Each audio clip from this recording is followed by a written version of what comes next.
Hey everyone, and welcome back to the Deserts and Gardens podcast. I'm Mia. And I'm Nathan. If you're new here, on this podcast, we share our daily highs and lows. This is not by any means a highlight reel, but where we share the realities of navigating marriage, faith, and our life together with God's guidance every step of the way. Yep, and today's going to be a super special episode because we're expecting a baby. Drum roll. Too late.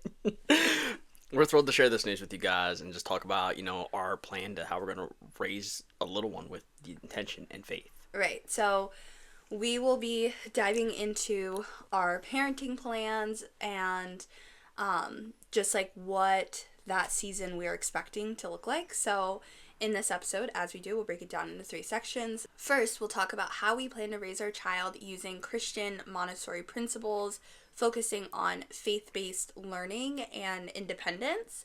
Second, we'll share our commitment to keeping things clean, and that means like organic foods, natural fibers, avoiding plastic toys, screen time, things like that. And finally, we'll discuss how we're laying a spiritual foundation for our child, incorporating worship music, Bible readings, and prayer right from the start. Yeah, so stay tuned as we talk about our plans for raising our little ones with purpose, intentionality, and God's guidance. But like I say almost every day, this podcast is about faith, marriage, and our life. So we'll share what we plan to do today. But like we said in episode 2, as for me and my house, this might not be for you. And I just want to start by saying that's okay. We also are planning this preemptively. Obviously, baby is not here yet, so some things are bound to change. But as we grow, as we change, as we evolve, that is, again, the point of the podcast. Right. So starting with, our approach to parenting, which is something like we've definitely prayed about. We've done a ton of research. Yeah. When I say we, I mean Mia. She's done a ton of research. But that's Christian Montessori, if you want to break that down, what that means. Yeah, so for us, Montessori is probably the brand of parenting that stuck out most to us because it's all about fostering independence in the child by giving them tools to explore and learn at their own paces. And we want to integrate that with our faith. So instead of just memorizing Bible verses, we want to create an environment where our child experiences faith, sees that, and learns it through hands-on learning and stories and real-life applications. Yeah, absolutely. What really stood about Montessori for me was when you kind of brought it to me and taught me about it was like, I remember a couple years back I saw this video. It was like, the education system, how like if you taught a fish and you judged the fish on how they climbed a tree, the fish would always fail. Right. Yeah, so what I love about this approach is we observe the child, and then we teach the child. Yeah, I mean, we're reading the book for the Montessori baby, and that's kind of basically all you do the first couple of months is just watching the baby and then equipping them with the right tools for whatever they're developmentally focused on before they can communicate. Absolutely. Like, it's about teaching responsibility, too, early on. Even with something simple, showing them how to clean their own toys can be a form of stewardship, Right. Luke 16:10 says, whoever can be trusted with very little can be also trusted with much. And this approach is all about raising a child who knows their actions have purpose. Yeah, exactly. So instead of saying, pick up your toys because I said so, we can explain like, hey, God asks us to be good stewards of what we've been given, and we want them to understand the why behind the habit. Right, like we say on this podcast all the time, your why matters. Right. And this really brings to mind like another example, which is, practical life skills. Why we were drawn to like Montessori in general was just because it encourages like our little ones to really experience life, and it lets them help us with real tasks instead of like fake ones. Like, like a lot of people go out and they'll buy like the fake kitchen with the plastic fruit and they're like, here, come play with this and pretend to wash fruit. No, like our kids can help us. Yeah. They can get up there on a stool and they can wash fruit and they can, do this, just set the table. Like, go get the mail on a baby carrier with us. Like, just get out and experience things. You know? Right. And that really brings me back to Proverbs, 22. It says, train up your child in the way he should go. And when he is old, he will not depart from it. And training is not just about discipline. It's about preparing them for life. Right. I mean, for us, like, we love the idea of the yes space. So instead of constantly telling your kids, no, like, don't touch that, don't climb on that, or don't break that, don't tip that, like, having just a house that's full of all of the beautifully aesthetic things. I think in that way we are minimalist, where we don't like to have a lot of non-useful things in our house. But when it comes to things for our child, I feel like we've already been pretty maximalist with wanting to just create an environment that is safe and accessible, and that way they can explore freely while still having boundaries. And for me, like, that reminds me of how God parents us, because he gives us free will, but he also does that within the safety of his words and his presence. Even with the discipline, like, we're talking about biblical discipline, Yeah. Montessori inspired approach. It's not just, punishing them, punishing bad behavior. We want to guide them. We want to guide them towards, understanding why their choices matter and that their choices have consequences. Yeah. Like, Ephesians 6:4 says, "Do not provoke your children to anger, but bring them up in discipline and instruction of the Lord." A lot of people, discipline is about putting control. It's not. It's about loving instruction.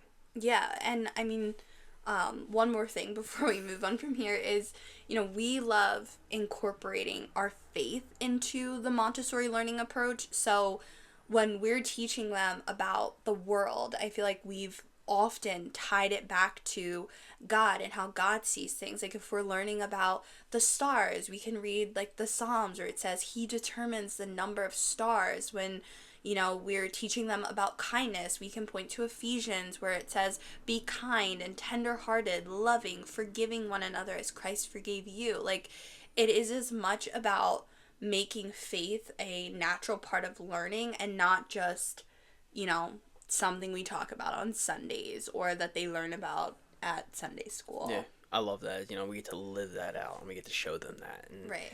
We're going to prepare them for real life.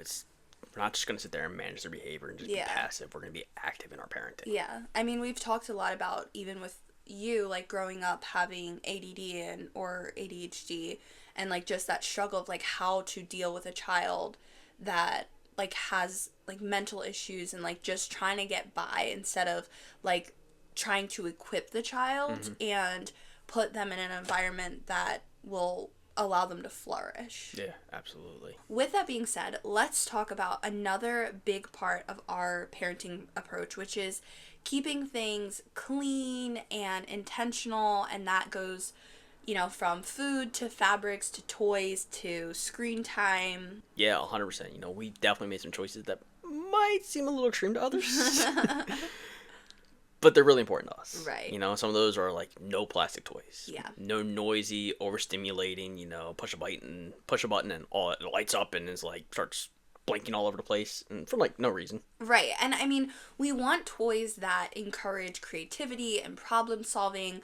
The wooden toys, fabric books, things that require imagination. And that is super Montessori, but also just knowing our limitations as parents. I know for me, I get so overstimulated when you have kids screaming and water boiling and you're on the phone, or Sleep like there's just a deprived. lot going on, and then to have like a toy like Old MacDonald, like and then it's not even just singing it, it's like Old MacDonald, Old MacDonald, Old MacDonald. I'm like, oh no. Yeah, the kids like where are the batteries? Hitting the button, Take hitting the button, hitting the button, hitting the button. Take them out. I can't, like, for me, I just can't. I have seen some hacks for that, like getting noise canceling headphones. I thought that Terrify was me. Genius. But yes, so that is one of the things for us with toys. I can't do overstimulating toys. Yeah, I mean, and I think another big thing that's going to be, a little different for a lot of people, and the big thing for us is no screen thing. Like, it's a big one for us. Right. We decided no screens until at least 2 years old.